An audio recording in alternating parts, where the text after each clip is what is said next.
Because every now and then you get a thought about, damn, I wonder what this person's doing. Act on it. Call them. Yeah. See how they doing, or just find some way to get in contact with them. It never hurts. You have no idea how much that could mean to them. Because I go through these bouts with certain shit. And do you still go through that? Yeah. It Depression. never really goes away. It never really goes away. You have, like I said, I have bouts with it and things. And Dave saw that, and he just sent me a text message, beautiful text message. Just love. Yeah, and it was like it spoke to me, big time. And all I could put was all of this with a heart emoji. And I don't even give heart emojis, son, but yeah.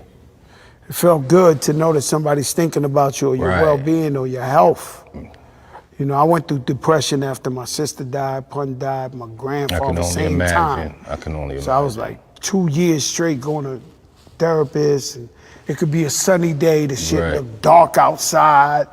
And what I try to tell the point I'm trying to make is every now and then, was it an aggressive type of depression? No, I went through it. Yeah. Like I never tried to kill myself or never even thought about that. But I mean aggressive towards the ones around. I was aggressive I was just sleeping. I was sleeping in the bathtub with no water running. Wow, yeah. Looking up at the ceiling. And I went to a therapist, and it took me 2 years of beating myself up. And so I tell people, you could be in a gang, you could be in anything. Somebody trying to kill you, just move to another state. Another state, yeah. Right? Yeah. But when you fighting your own brain, it's with you all the time. So you could go to the island, you could be in the Fiji island with the bluest water, but you're still fighting that demon. You are. But the illest one is when you do these displays as a cry for help, and people, some see it and just feel like it's a facade, or I don't know how they take it, but there's a lot of times those people don't get help. I mean, in the bathtub, people was it an aggressive and they cry for help right there? I was bad, yes, sir. Man. Yes, sir. You went to this display at that point in time. This is what I'm feeling, and this is what it feels like. Ain't nothing wrong with that, bro.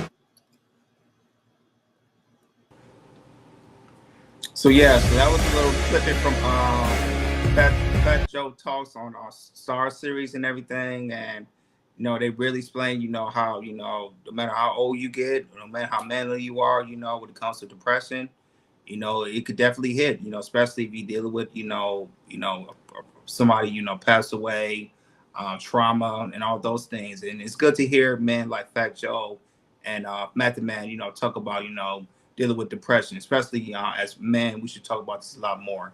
So go ahead, Ronnie, man, what's your take about the state of depression when it comes to us as men? Shout out to 90s that's also in the building, also Victor, head of security Black House, also in the building. A lot of men do deal with depression. I think right now they say especially black men, we are one of the leading cause of depression. That's getting a lot of black men doing suicide is due to the fact of depression, because sometimes we don't have no one to talk to. It doesn't matter what stature you may have. Like when it comes to stature, meaning profession, career, or livelihood, you're gonna sometimes depression do hit. Some people go through hard, difficult time, and then sometimes you just want to have that one person you can actually go and talk to. That's why I always recommend men to always have a brotherhood that you can always go to talk about your issues.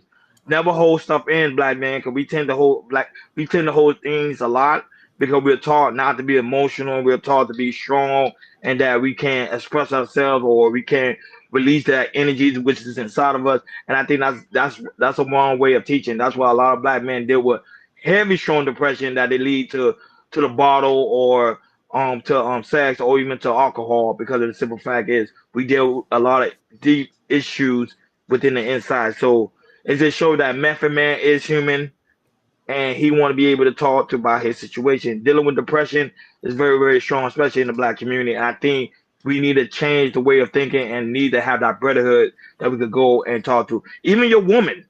Even though I know people say that's a bad thing to do, but if your woman's understanding that she's there, she's supposed to be there to listen. Not to be your therapist, but also to listen to your problem when you have issues. Go ahead, Akeem.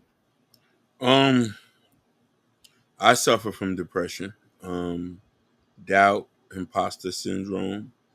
We all go through it, and sometimes he does have a point. Like, check on your peoples. You feel me? And I think since society has put this label on us, we try to be very masculine and macho about things where we can't express ourselves. So we eat and bottle these things. And you know what happens when you bottle things up?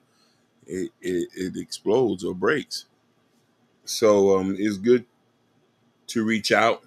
I try to reach out to people to see if they're okay and to try to put good energy out there. But it's a serious conversation because men don't feel like there's a safe place to talk. You know what I mean? And we find outlets to talk. And you could tell when a person's trying to reach out for help is, because they'll do things to show you that.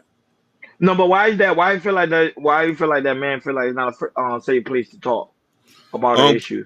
because we get ridiculed. It's the stereotype they put on us. Very masculine, hard as a rock.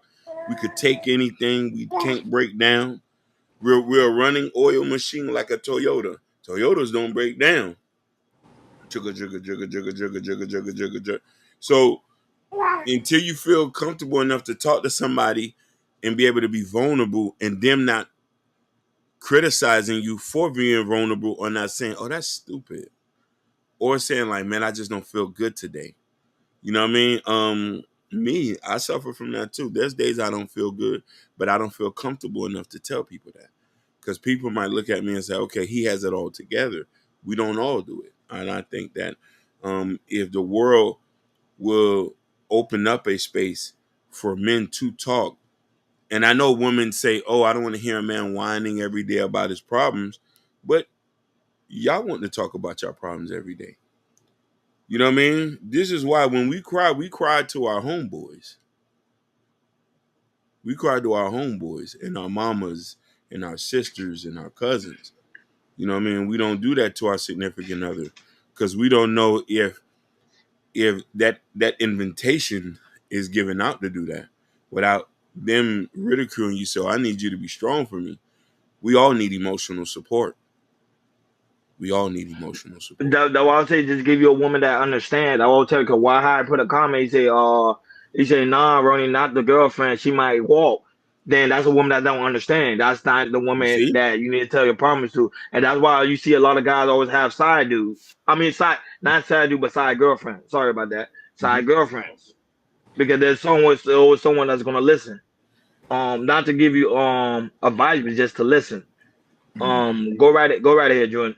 And I was gonna say that if a woman really loves you and looks up to you, she's want to know. She's definitely want to know if if you're going through anything because of depression. She does want to know. She does want to hear and everything. And you have the woman like that. She always gonna give you advice, and she also go recommend if you want to see somebody talk to a therapist or anything like that. So there is women that do want to listen, especially if she looks highly of you. So if a woman looks highly of you, your wife, girlfriend, she definitely, she's gonna listen to you have depression problems and everything. With my wife and everything, even though I'm, running around, try to do things I do, take care of my daughter, working, this and that. Me when I move around a lot and everything, it kind of keeps me mellow. But whatever, sometimes like if I, think about things, like one example, even though this was depression, when my daughter was born and everything, and all of a sudden when my daughter was born, I was having like trauma, started to come out little by little by little. And a month ago, like when I was at work, it's always be like a certain time that it was just like I was thinking about my father and everything, about the past and everything, because when me having the title of being a father, I just thought about all the stuff about what my father didn't do and everything, and this trauma just kept pouring out and pouring out and pouring out. So eventually, I talked to my wife about it and everything, because he saw something was wrong with me and everything. So I told her about it, before I took her to work and everything.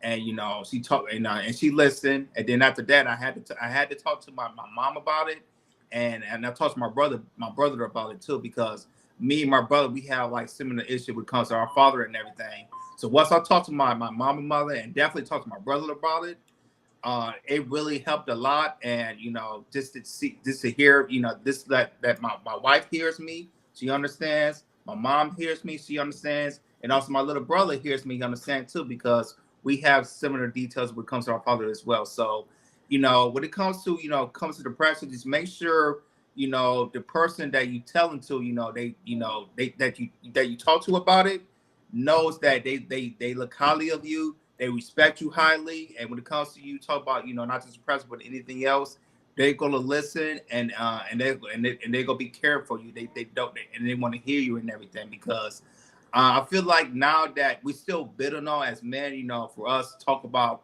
our issues, come to mental health and depression and everything, we're almost there, but we do have that thin line of, there are women they say they want to they willing to listen to everything, but they say it, but when it actually happens, they don't want to listen. They just say no, you're a man, be a man about all the type of things too. So we just need to continue to continue to keep pushing that threshold about how important for men's mental health, how important it is, and also but not just for women, but for men as well. Continue to have this conversation as we hear now in this podcast. Continue having it, out, when it comes to people that you trust, when it comes to your father, when it comes to your uncles, brothers, cousins, friends. Continue to build that, everything. Because if you do, for me, when I talk to especially when I talk to my brother about it, and I felt so much better that, I don't even think about it no more. Because I felt like, since, my brother saw things that happened to me back in the past. Also, I saw my brother, seeing my brother go through things in the past as well.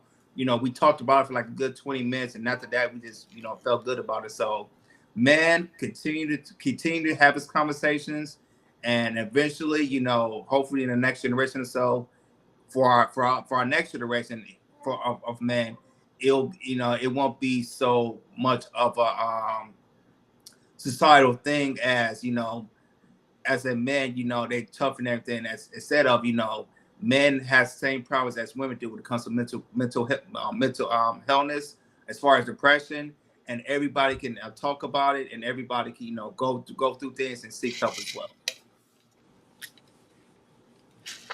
No, well said. Well said. I don't know, Hakeem, you got any final thoughts on this topic?